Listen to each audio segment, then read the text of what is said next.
बातमी कांदा उत्पादकांसंदर्भात तापमान वाढीमुळे कांदा उत्पादकांना आर्थिक फटका बसतोय। कोसळलेले बाजारभाव आणि तापमानाचं दुहेरी संकट कांदा उत्पादकांवर आलेलं आहे।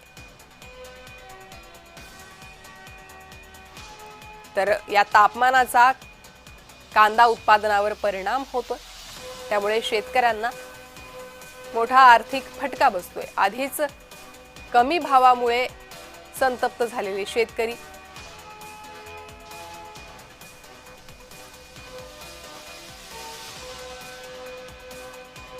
आमचा 10 एकर कांदा होता। तर 10 एकरात आम्हाला जवळजवळ 11.5 ते 12 लाख रुपये खर्च झालेला आहे। म्हणजे वावराची मेहनत, मशागत, औषध फवारणी, कांदे लागवड, कांदे काढणी, पाणी धरणी, हे जवळजवळ एवढा खर्च झालेला आहे। आणि आम्ही ते पण साठवून ठेवला होता, बाजारभावासाठी साठवून ठेवला होता। पण तो कांदा लगेच पाणी सुटल्यामुळे आम्ही परत मोलमजुरी लावून आम्ही परत निवडायला चालू केले। तरी जवळजवळ तो 40% तरी कांदा सडलेला आहे। तर या संदर्भात आमचे प्रतिनिधी अमोल दरेकर यांनी या संपूर्ण परिस्थितीचा आढावा घेतलाय, पाहूयात।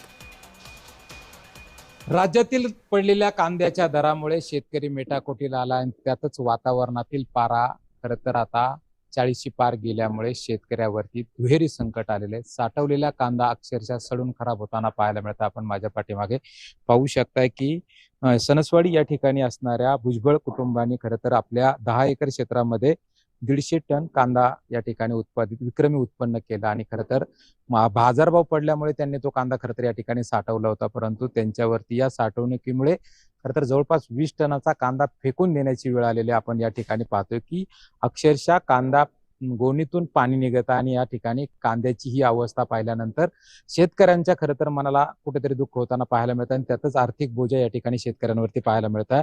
परंतु उर्वरित कांदा वाचवण्यासाठी शेतकऱ्यांनी या ठिकाणी मजूर लावून तो कांदा वाचवण्याचा प्रयत्न करतात। त्यांनी मोठ्या मेहनतीने पिकवलेल्या आपल्या या पिकाचे 40% नुकसान होताना पाहिलं तर खऱ्या अर्थानं या ठिकाणी शेतकऱ्याला मोठा आर्थिक फटका बसताना पाहायला मिळतो। कॅमेरामन अतुल धोरेसह अमोल दरेकर, जय महाराष्ट्र, शिरूर, पुणे।